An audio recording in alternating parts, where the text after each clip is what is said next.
बिस्मिल्लाहिर्रहमानिर्रहीम। Dear students, अभी हम question number 8 of exercise 4B solve करने जा रहे हैं। हमारा जो टॉपिक चल रहा है that is indices and standard form और बुक D3 हमारी मैथ की चल रही है। तो इसका ए पार्ट अभी हम सॉल्व करने जा रहे हैं। ए पार्ट में हमारे पास जो वैल्यू गिवन है 11 raise power a is equal to 1331। तो इसमें a की वैल्यू हमने फाइंड आउट करनी है। तो इसमें सबसे पहले हम क्या करेंगे कि जो 1331 है इसको फैक्टराइज करेंगे by using the prime factorisation method. 1331 इसको डिवाइड हम देखते हैं कि ये किसी और नंबर से डिवाइड नहीं होता, सिर्फ 11 से डिवाइड होता है। 11 1 ज़ार 11, रिमाइंडर विल बी 2 और इधर से हम 3 मिलाएंगे, it will be 23। 2 times 22, reminder 1 and 11 1 ज़ार 11।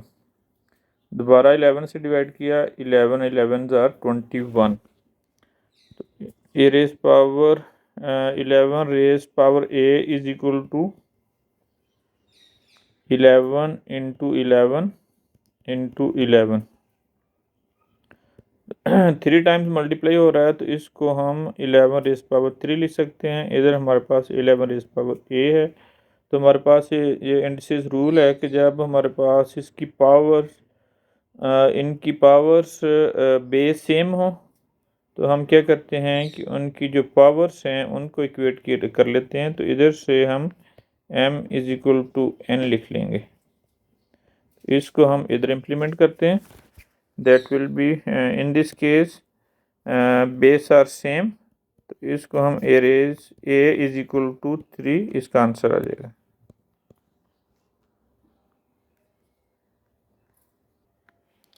हमारे पास बी पार्ट में जो वैल्यू गिवन है that is 2 raise power b is equal to 1/128। तो इसमें भी हमने b की वैल्यू फाइंड आउट करनी है। तो इधर हमारे पास एक रूल है कि a रेज पावर -m हो तो हम उसको a raise power 1/a plus m इसकी पावर हो जाएगी, इधर इम्प्लीमेंट करेंगे।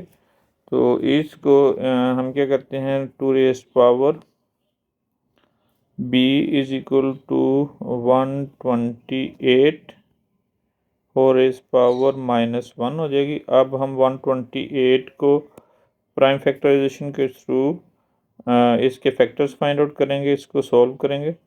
128 divided by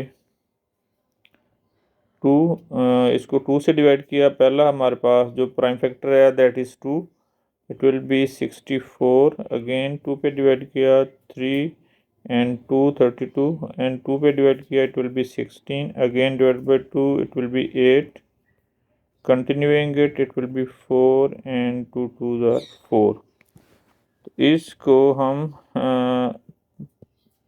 2 raise power b को एज इट इज़ लिखेंगे। अब 2 7 टाइम्स है तो हम इसको 2 into 2 into 2 into 2 into 2 into 2 and into 2 raise power -1 लिखेंगे। अब इसकी जब बेसिस सेम हो, जो इनकी पावर्स हैं वो ऐड हो जाती हैं, तो इसको हम इस तरह भी लिख सकते हैं 2 रेज पावर 7 4 रेज पावर -1। अब अगेन एक रूल है, ए रेज पावर m हो और इसकी रेज्ड पावर n हो तो हम a raise power m into n लिख सकते हैं। मीन टू से कि पावर पावर से मल्टीप्लाई हो जाएगी। 2 रेज पावर 7 इंटू -1। इधर हमारे पास 2 रेज पावर b, उसको एज इट इज़ हम साथ लिख के आएंगे। 2 raise power b is equal to 2 raise power -7।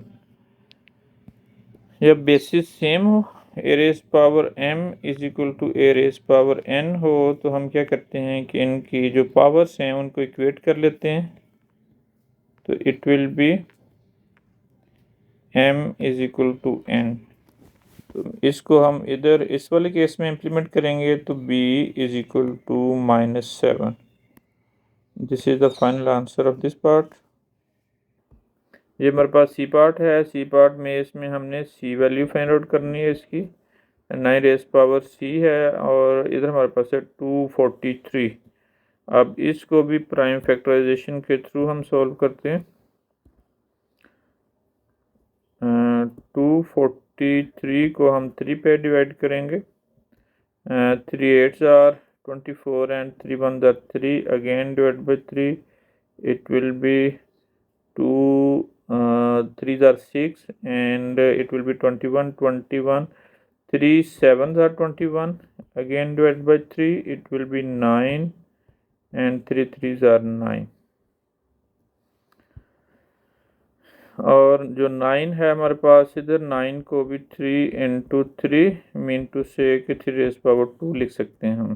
तो इधर हमारे पास हो जाएगी वैल्यू इसको 9 raise power c is equal to 243,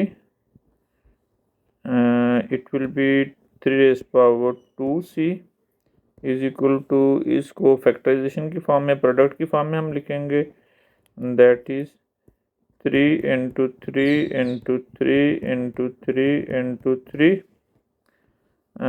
इनकी पावर्स जब बेस सेम हो तो ऐड हो जाती होती हैं। It will be 3 raise power 5 is equal to 3 raise power 2c। जब बेस सेम हो तो इनकी पावर्स को हम इक्वेट कर लेते होते हैं, that will be m is equal to n। और इसी रूल को हम इस वाले केस में अप्लाई करते हैं। तो इसमें 2c is equal to 5 and c is equal to 5/2। इसको हम मिक्स नंबर की फॉर्म में लिखेंगे। 2 2s are 4, रिमाइंडर 1। तो इसका आंसर हमारे पास आ जाएगा 2 होल 1/2। ये c की वैल्यू। डी पार्ट में हमारे पास जो वैल्यू गिवन है that is 10 raise power d is equal to 0.01। सबसे पहले हम इसका डेसिमल ख़त्म करेंगे, इसको फ्रैक्शन की फॉर्म में लिखेंगे। तो डेसिमल ख़त्म करने का हमारे पास टूल ये होता है कि आफ्टर डेसिमल जितने डिजिट्स होंगे उतने हम जो है ना 1 ओवर की फॉर्म में 0 लगा देंगे और जिधर डेसिमल है उधर 1 पुट कर देंगे। इट मीन्स के इसको डेसिमल में से फ्रैक्शन में कन्वर्ट करेंगे, it will be 1/100 and 10 raise power d is equal to, इसको 10 को हम 10 इंटू 100 को 10 इंटू 10 की फॉर्म में लिख सकते हैं, that will be 10 raise power 200 is equal to 10 raise power 2। 1/10 raise power 2, 10 raise power d is equal to 10 raise power -2। तो इनकी पावर्स जब बेस सेम हो तो इनकी पावर्स को हम इक्वेट कर लेते होते हैं। It will be m is equal to n and in this case it will be, दोनों 10 जो हैं एक दूसरे के इक्वल हैं, तो इनकी जो पावर्स हैं उनको हमने कंपेयर कर लिया, that is d is equal to -2।